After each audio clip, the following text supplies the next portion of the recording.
Hello, everyone, and welcome back to Gen X to Z. My name is Migs, and here is Phil, my dad. Hello, it's Phil. Finally, this time you say X to Z. Wow.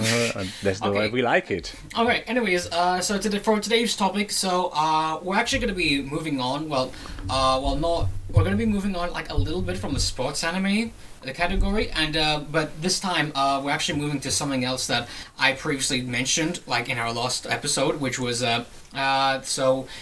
So it was basically a parody of like a shonen battle anime called One Punch Man, which is Yeah. okay, and yeah, surprise, we're going to be talking about shonen anime. So here's the thing, and essentially, it's kind of hard to talk about shonen anime with you specifically because you don't seem to know anything about it except Dragon Ball. Well, yes, exactly. Well, probably it actually came a bit late in my youth, or so where I was becoming too old for it, basically. I mean, yeah, essentially, like the thing is, like, not only shonen anime, but anime in general wasn't becoming like mainstream until the '90s. Obviously, when Well, not for me. Okay, anime. Remember, I grew up on anime, so. But strangely enough, the part that I remember that we are going to talk about it now is actually older than I am. Yeah, so many of the anime that we are gonna start because today we are gonna touch two themes in particular. Yeah, so we are going back to sport. About like fighting sport and violent martial sport, arts, essentially. Yes, anime, and but they're actually from the late 60s. Oh yeah, like I mentioned, like you mentioned, like Judo Boy earlier. Judo Boy, yeah, and even Tiger Mask or Tiger Man, or whichever one you want to call it, is actually as well is from the 60s. Yeah, like 69. Okay, coming right into the 70s. It's interesting that you say that because the '60s was arguably the era where the first ever televised anime to come from Japan, Astro Boy would come Yeah, out. So exactly. I think it's going to be quite an interesting history lesson. Yeah, but it's actually now that you mention it, Astro Boy, the way the whole aesthetic. So from what we are going to talk about, like Tiger Mask, they are quite distant. Yeah. Yeah. So when I remember looking at Tiger Mask, it does look a lot like the 70s style. So probably it was really innovative at the time. I don't know. I didn't find any information about that. Well, it's interesting that you say that because we're not just going to be talking about that. We're also going to be moving on to like the current day of like what anime is like now, which is essentially like the most popular shows that you probably never heard of, but everyone, everyone who is an anime fan like at least knows. Like for example, there's obviously One Piece. Naruto, Yes, I know. Bleach, Yes. Okay, well you've heard of them, but you've never seen them. No, I watched the series in Netflix, but that doesn't matter. Live action. Yes. I actually, like one time, there was one time when, when me and my dad, we were on a holiday, and we basically, I asked him, to watch the live action One Piece with me, and and from what I can gather, you really enjoyed that one. Yeah, I did really enjoy. Of course, I do. Yeah, and I believe, there's a second season coming out. All right. Yeah, Well, taking into consideration from your manga collection, they can go on forever. It's still going on currently. Oh, and there's also a remake that's coming out as well. Yeah. Yeah, there is. Because the thing is, remember what you mentioned like before, where the anime catches up to the manga. Yep. Yeah, it has to, and because it's on a serialized basis, they have to do filler. Well, essentially, they're remaking One Piece just to get rid of that. Okay. Yeah, like the pacing, like it's not just going to be like up to par with today's quality standards, but also they essentially get rid of all of the odd pacing. Yeah. All the filler episodes. Yeah, pretty much. And I think, for me, that's kind of like, I think by the time it does come out, I would highly recommend that you go watch it for yourself so you can see how... But are we talking about something that is going to come out in a network streamer? Or is going to be something. No, it's been advertised. It was when I saw the reveal trailer, I do recall it was the channel it was on Netflix. So I'm pretty sure it's gonna come out there. So that's great. That's great. Yeah, so you don't have to worry. No worries. Be happy.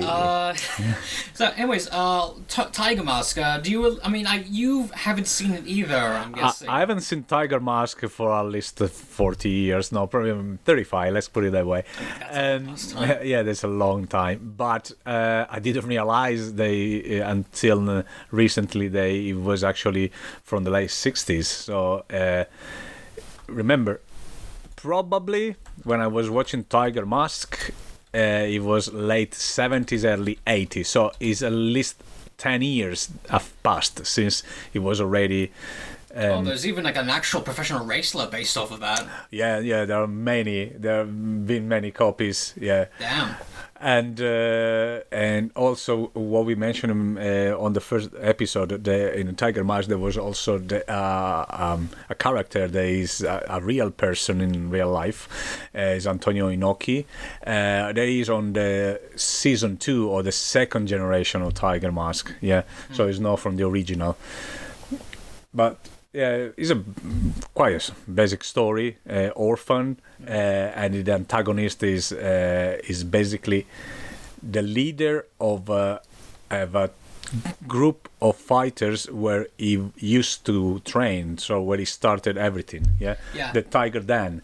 Yeah. And Mr. X is the bad guy. Yeah, it's interesting because like when you think about how it does its themes as well as compared to most other shonen battle anime, you tend to realize that they kind of all tend to like blend together a bit in terms of like the conventions.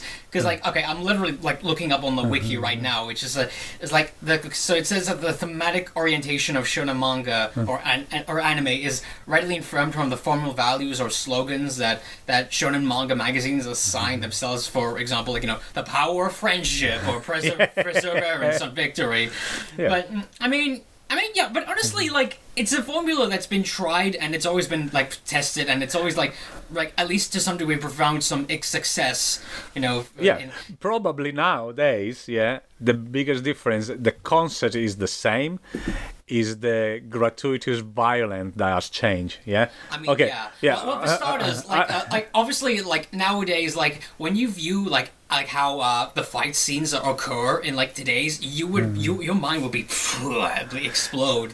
Just how much stuff is going on. Yet but it's so over the top that it doesn't seem real. Yeah. So it is violent.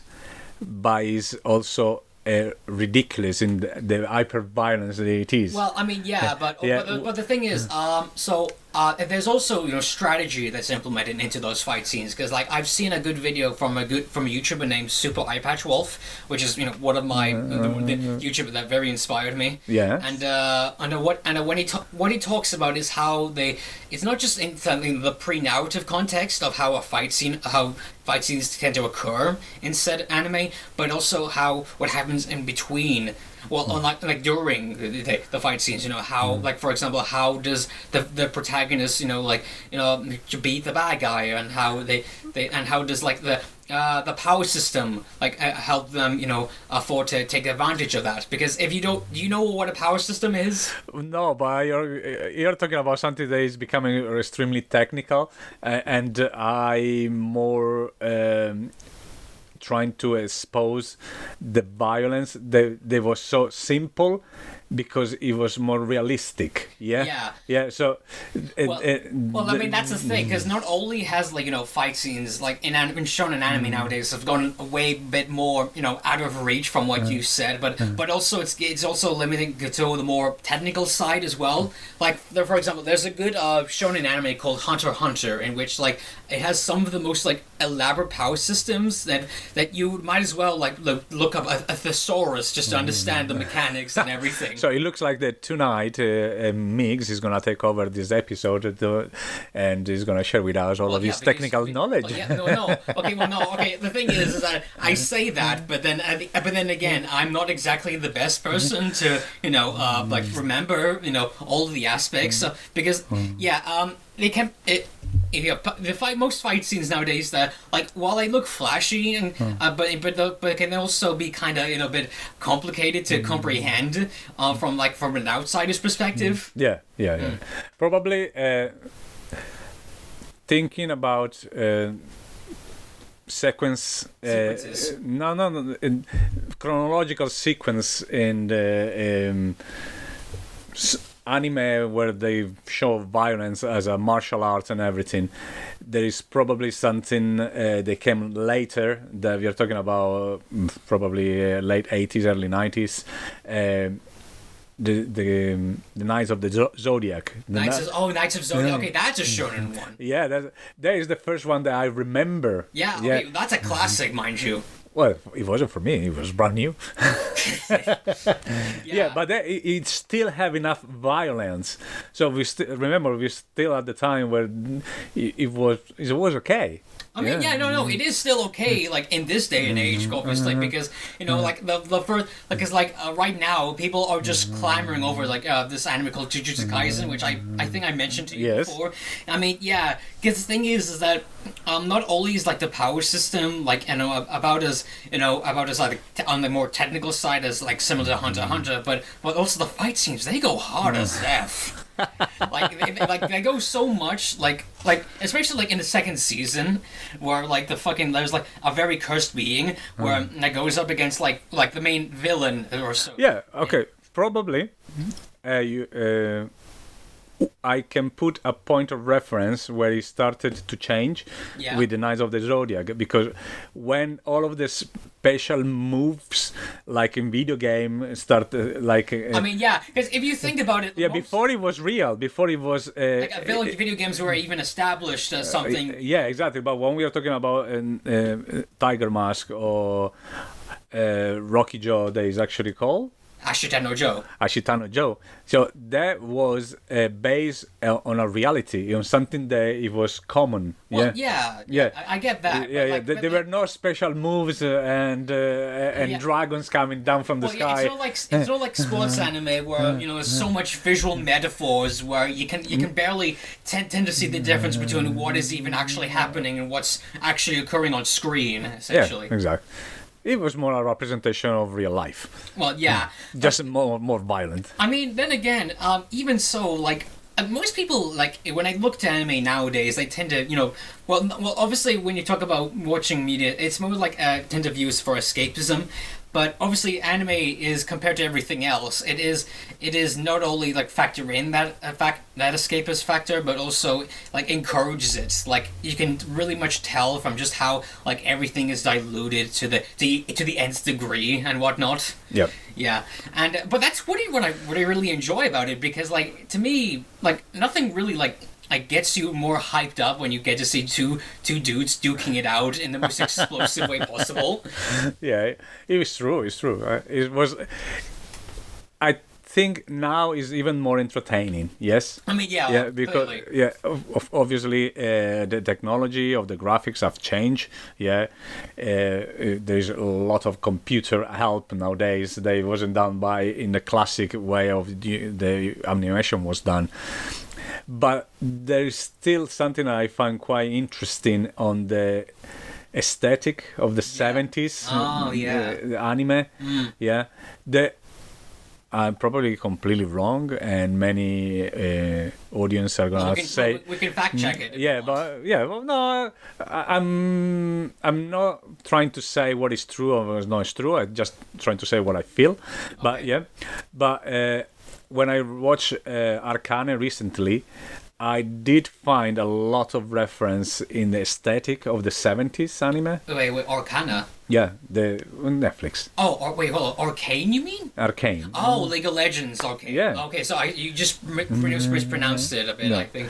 But yeah, I get what you mean, because like Okay, well, it's not technically an anime per se, obviously. No. But the thing is that. But the aesthetic of the drawings, yeah, or the animation, Yeah. it does reflect a lot of what I remember from the 70s, Yeah, I mean, especially Tiger Mask. Yeah, you can clearly tell, like you know, the animators, you know, they can, you know, they truly, you know, put all their effort and passion into this project. Because I mean, yeah, I mean, if you've seen Arcane, then like, what are you doing with your life, man? Well, Saturday morning, yeah. I mean, yeah, like you got time, like you have the time to do so, like. Exactly. Anyway, so yeah, moving Arcane aside, it really is interesting how much like animation in general, like not just from your time, has like evolved into something that is like more believable. Well, not just like in a believable sense in terms of like, I guess the kinetic like movement of how like of the human body interacts with, but also with how how the special effects have been come cleaned into how many like discoveries on how on how animation can be pushed. Yeah, of course. Yeah, it gives there is a technical factor that is evolved to a point where it gives liberties. Yes. Yeah. Before it was possible. The issue was not a creative block.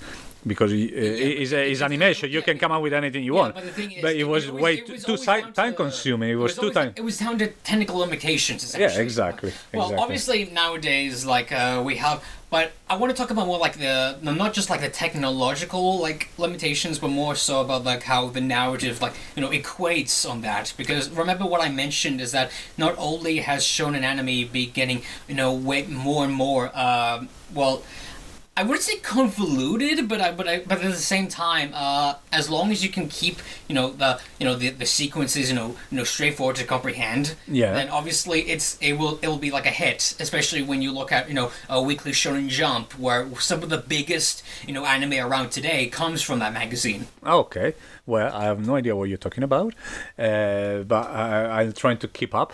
Okay, well, yeah. But why don't we talk about something that?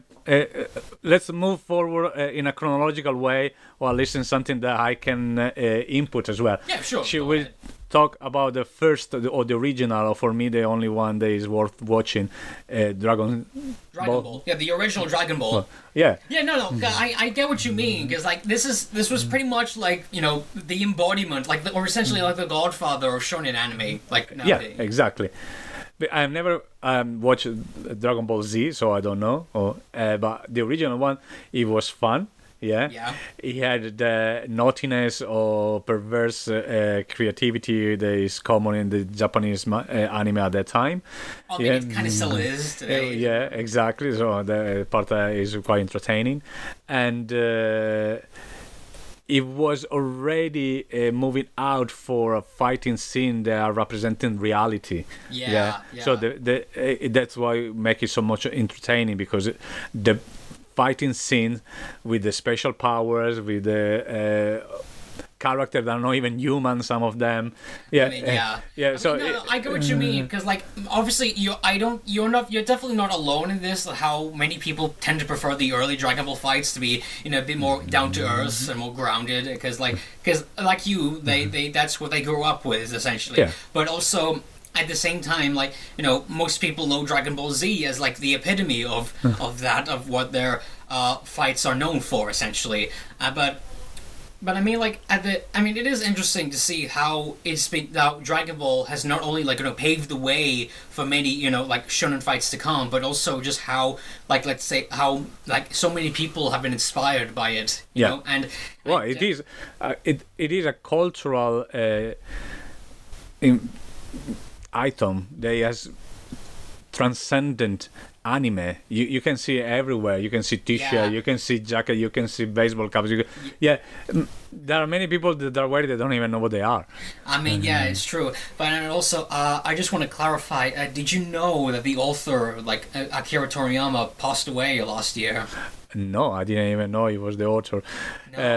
He is such an important guy, he's like... But I'm a consumer of anime in the most passive possible way, yes? Remember, I did not actively search for it. I just put the TV on and it was on.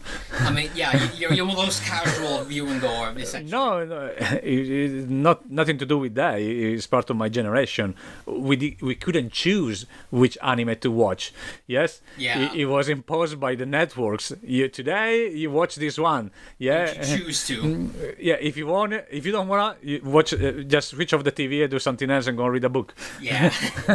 I mean, yeah, it is strange how times have changed. I feel like, but honestly, I feel like we're kind of repeating ourselves a bit. Yeah, but it was just a response to your comment, I guess. Okay. Well, anyway, so oh shit, sorry. So yeah, it is. I know you may not know a whole lot about what shonen anime is like now, but again, it is, to me, it is interesting to see how Dragon Ball has pretty much like made like it's pretty much like a landmark in today's conventions. Yeah, it's a reference point. Yeah, essentially, and but also at the same time they also tend to like expand, just deluge themselves from what the Dragon Ball is. Like for example, Attack on Titan. Do you know Attack on Titan? I don't. Okay, well, let me remind you that it's one of the biggest anime to come out, and I believe it's on Netflix as well. And I highly recommend you watch it. It's another for Saturday morning, yes. Yeah, it's essentially it's basically one of these types of shows that you don't even need to be like a shonen fan to look at. You can when it's just like something when you pop on TV for once and you have yourself a binge watch essentially. Oh, and good. Attack on Titan is one of them, which I highly recommend you do so you can get where I'm coming from. Probably we should start getting a recommendation list from Migs. Well, I mean, pretty sure like everyone in the anime who's at least he's seen like 10 or so can recommend you Attack on Titan. Fantastic. Yeah. Okay. Yeah, good. All right, good. I mean, question: is Dragon Ball Z ended or is still going on? No. Well, technically the Z has ended, but like there are still sequels that have been coming out as of late. All right. Yeah. So I mean, there's so many installments in the franchise nowadays that I'm not sure if you'll be able to catch up with it all. No, I have no intention to do it. Okay, well, I mean, yeah, because like the thing about at least in terms of like the classic shonen, when you have a lot of catching up to do. And tell me, is Kenshiro part of this category of anime style? Fist of the North Star? Yes. Yeah, that's categorized as shonen. That's categorized. Should we talk about that? I mean, yeah, sure, why not? Is there any new episodes or no? Okay, well, there was a remake, but that one sucked ass. Yeah, I think I remember probably seeing like an episode or two of the remake. Not the remake. It was like was it 3D? Was it in 3D? No, it wasn't. But the coloring, the whole aesthetic, it was. Okay, because the one that I know, it was like the thing is like it wasn't like a remake specific. No, it was like a second season, a continuation of a new story, but it was. Yeah, you're right. Yeah, okay, it sucks. But yeah, like I can. But the thing is, I think we're talking about like two different shows entirely, because the one I imagined was like you have like the main character whose fucking like neck is like this big. It always was. Kenshiro. Well, yeah, but it was like abnormally larger than well, remember it was a post-apocalyptic, so probably plutonium pollution. Because the thing is that it wasn't like in 3D as well. But the thing is, it just looks so abnormally large that it just pulled it away from like the immersion. The only thing you can see was the neck. Yeah, your full attention. It's fucking ridiculous. Yeah. So yeah. In any case, we're gonna talk about more Fist of the North Star because, mind you, I've been reading to go back on it because the art style in the manga is so goddamn good. Like it has aged so well. I can't believe. Can we watch it in any network streaming platform? Is anything available? Because I haven't seen it anywhere. I mean, look, most classic anime they tend to get viewed on the wayside because, I mean, like Fist of the North Star. I mean, I would say it's kind of the exception to that rule, but then again, it's just the only notion that you can actually get to watch it like anywhere is when you're pirating. Like just fucking pirate it. It's fitting with the time when it was so successful. So I mean, to be honest, like most people, most anime fans, like they would do mostly just pirate shit anyway. Like there are tons of site that does that. Okay. Yeah. I'm pretty sure if I'm going to some Italian site, I will find it anyway. Yeah. Yeah. But remember, they were so big for us. Yes, so big, so famous, so culturally involved with our life that we basically were touching each other. Okay, that sounds really bad.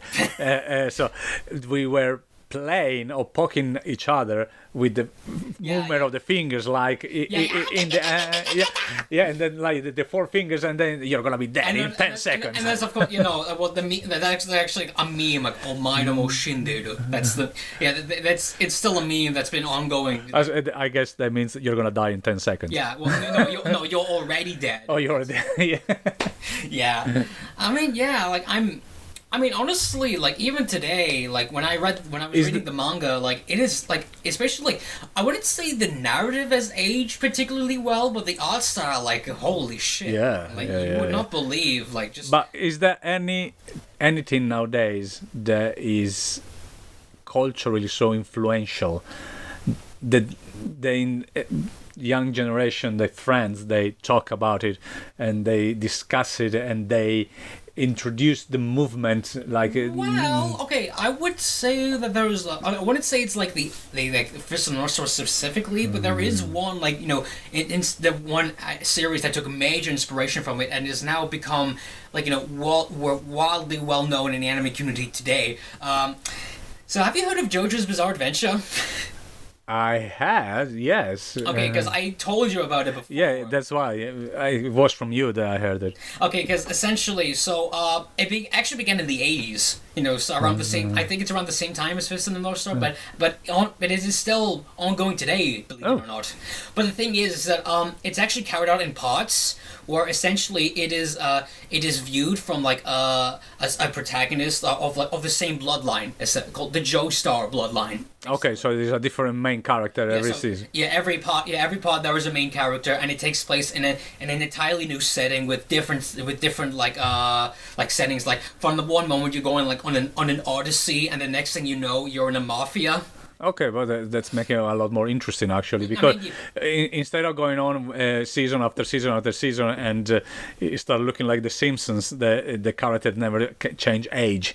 But obviously you move on from the different, which I think is good because you get more variety essentially. But also, it's not just inspired from Fist of the North Star, but it also introduces like new powers, which are then like I said, brings us back to the whole superpower power system in most shonen anime nowadays. And to be honest, like they're really cool. Like essentially, in part 3, they introduced this power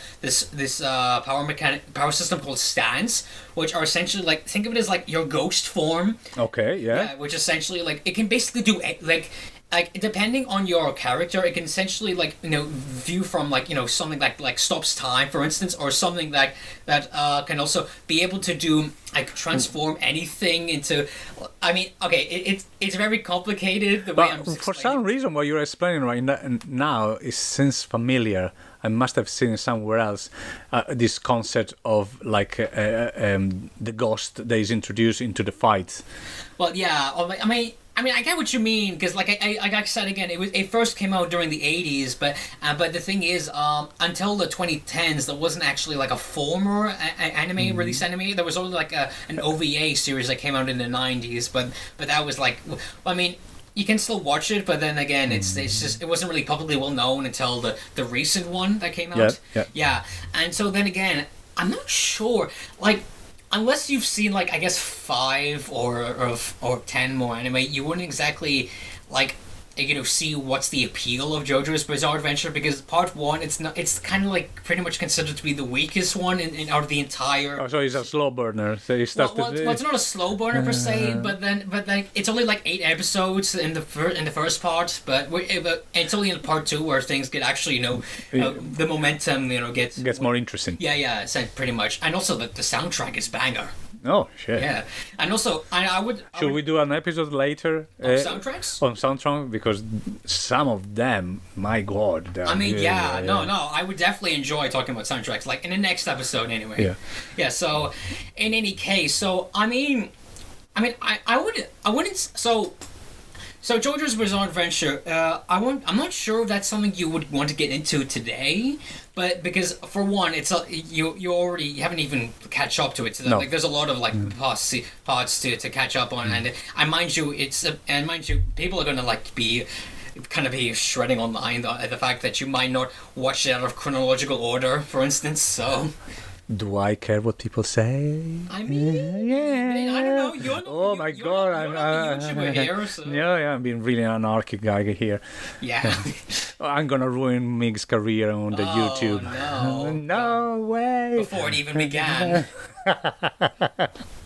Anyways, so speaking of some more bizarre adventure, so going back to the whole convention of shonen battle anime, it is interesting to see like how much many stories that have come out of that formula for some time, as well as to the point where not just when talking about in terms of deconstruction, but also in how it manages to resonate with so many people today, And going back to this one anime that I mentioned to you in the last episode called One Punch Man, which is essentially about a guy who's trained so much to the point where he can just literally kill everything in one punch. Exactly. Yeah, and mind you, it's play off as a comedy, so it's not whereas you don't get to take it seriously, but also you get to see some of the most insane fights you'll ever see. Yeah. I think it's on Netflix, and it's only 12 episodes. So. Okay, so it's easy to catch up with, but it's a bit the whole concept of the strength that is so overpowering everything around. I know it's really controversial, but it's a bit like Obelix. Obelix. Oh yeah. Well, in case you don't live in Europe, there's this famous comic book series called Asterix. Exactly. Yeah. I've also read them, and I was really into them at the time as well. And there are also a few animation, but there are films. There is no series, and there is also one done recently. They was with real actors. Really? Well, a live action? Live action one is nothing. Why? It's not special. Don't worry about that. If you're gonna if you really need to watch it, go back to the original one, Asterix and Obelix, and do the 12. I don't remember now, but anyway, we just look it up. Exactly. So the original long animation, it was probably the best story. Sorry. I'm just looking it up on which the first installment. Asterix the Gaul? No. It's something about the 12 tasks. The 12 tasks. Oh yeah, I believe. Oh yeah, we had that movie. Yeah, we did have it. Yeah. Yeah, I remember. I rewatched it so many times now. Oh, the nostalgia is kicking in. God damn. Oh yeah. All right. Well, anyways, moving on from that. There was also. I was wondering. How familiar are you with martial arts and anything really? Well, I'm a familiar martial art person. Yeah.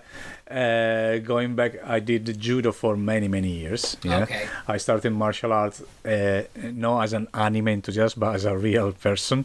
Yeah. When I was 8 years old, and I did until I was in the mid-20s, and because it all started from another obsession that I had when I was in nursery, and it was a judo boy. So it was a really simple. I think it was only one season, really 20 episodes or something like that. I mean, I think most anime series tend to be, unless they're shonen, obviously they tend to be quite short now. Yeah, it was one season, 20 episodes, 26 episodes, something like that. They're usually 25 minutes or more, and it was the story of like a judo boy, like a child or a young person. He was training to become a judo master. And why does that remind me of the Karate Kid for some reason? I don't know why. No, because the backstory is more like a revenge. He's looking for the guy that killed his father. Oh, yeah, but then nothing else. Okay. Yeah, but to be honest with you, I was obsessed with it when I was in nursery. I don't remember anything at all about it. I just remember that I started doing judo because of it. Wow. Well, I mean, yeah, because if you think about it, like most anime that tend to roll over on fights, they do tend to inspire, most people to want to get into, fighting. Well, in general, like for example, for the YouTuber that I mentioned, Super Eye Patch Wolf. Yes. He recently got into like a.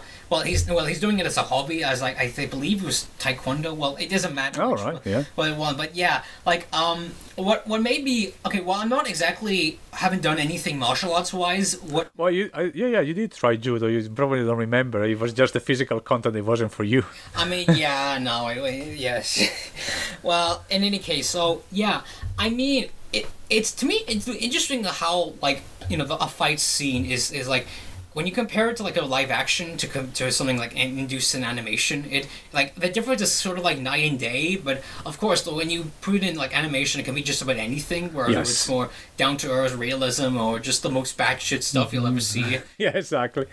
I think we're just going around in circles at this point because I don't think this like okay, I'm not really good when it comes to detailing stuff unless it's scripted.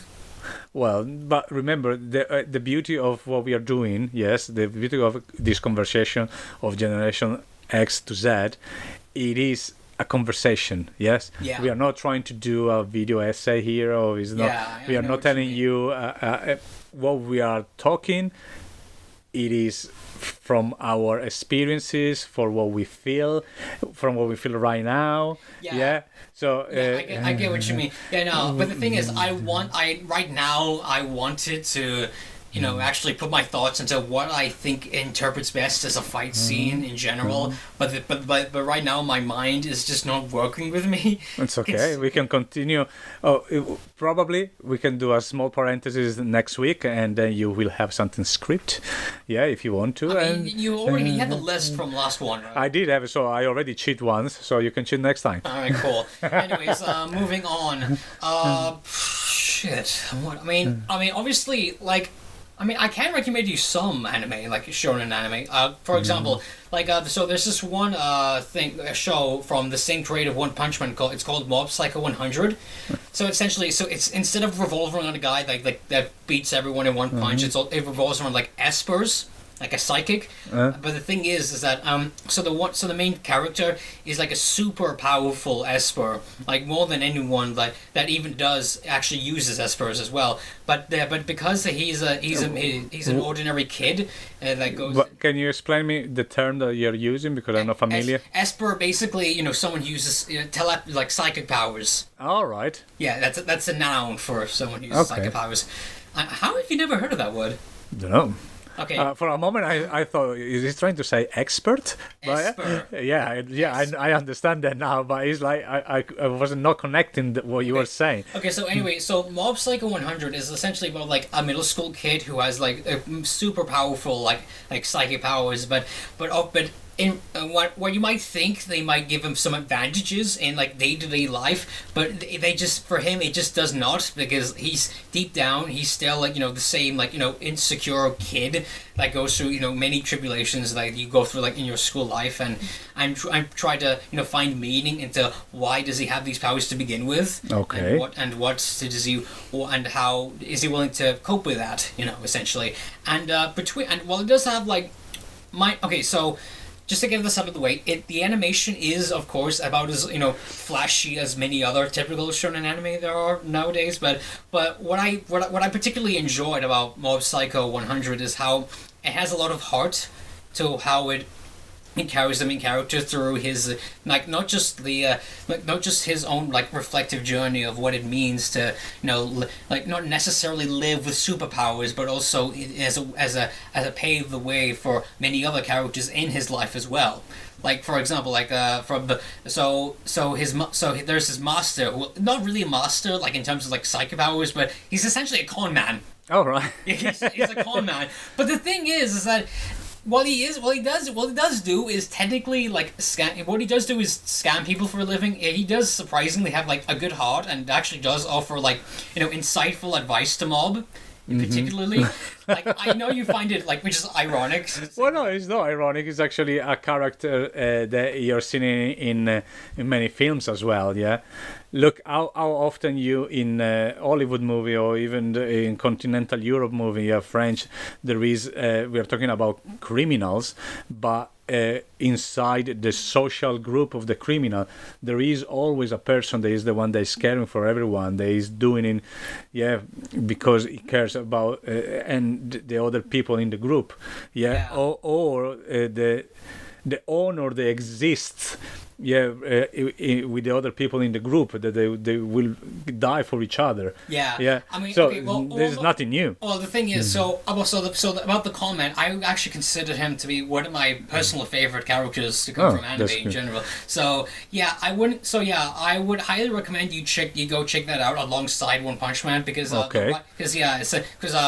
writer, Juan, he gives really insightful messages across his stories, and I really think that's something that would resonate well, not just like for many people that are in middle school, but also for adults as well. I thought you were asking me to go back to middle school. Well, no. I never said that. Just to be clear. Can I ask you one thing? What about girls? There is nothing. I mean, okay. When we talked last week about sports, normal sports, it was more like a good balance. Yeah. We are not talking sport. There is a female sport, but we are talking about female characters that are representing. Okay. So the thing is, there are actual female characters that are Is Sailor Moon part of this? No. Is a show? Okay, it's technically categorized as a shoujo. So do you know what shonen? Okay, so I'm not sure if you're aware of this, but shonen essentially means young boy in Japanese, and shoujo means young girl. Okay. Yeah. So they are basically part of the same, the two sides of the same coin. Yeah, pretty much. Except one is more categorized to boys and more categorized to girls. But yeah, but even like in shonen anime, there are obviously female characters that actually do. Get They're always. But my question was more like a shonen that actually it cannot be in, because literally mean.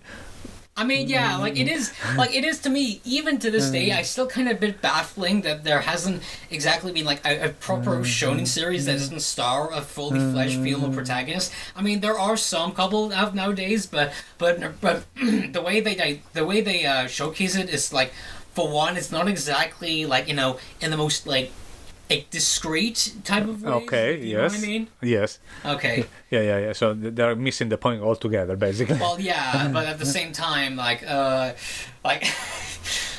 man. I mean, yeah, when we're talking about I guess we're talking about gender equality nowadays. Like, when you think of when you mostly tend to think of anime girls, most people tend to fledge them as it's like a term for the waifu category. You know what I mean? No, I don't. Explain, please. Okay, waifu is think of it as like your manic pixie dream girl kind of. Oh, okay, yeah. So when we're gonna talk about the fantasy anime themes, it's gonna be more of that. Yeah, obvious, pretty much. So I mean, yeah, I'm okay.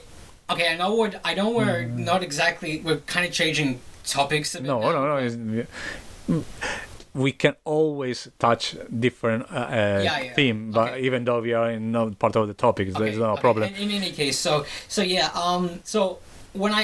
as an anime fan myself, I do tend to have a plethora of characters that not only I admire, but I also, of course, wish that I could actually be in a relationship with. But of course, that when you hear me say that, you're probably thinking, no, it's okay. I remember that as well.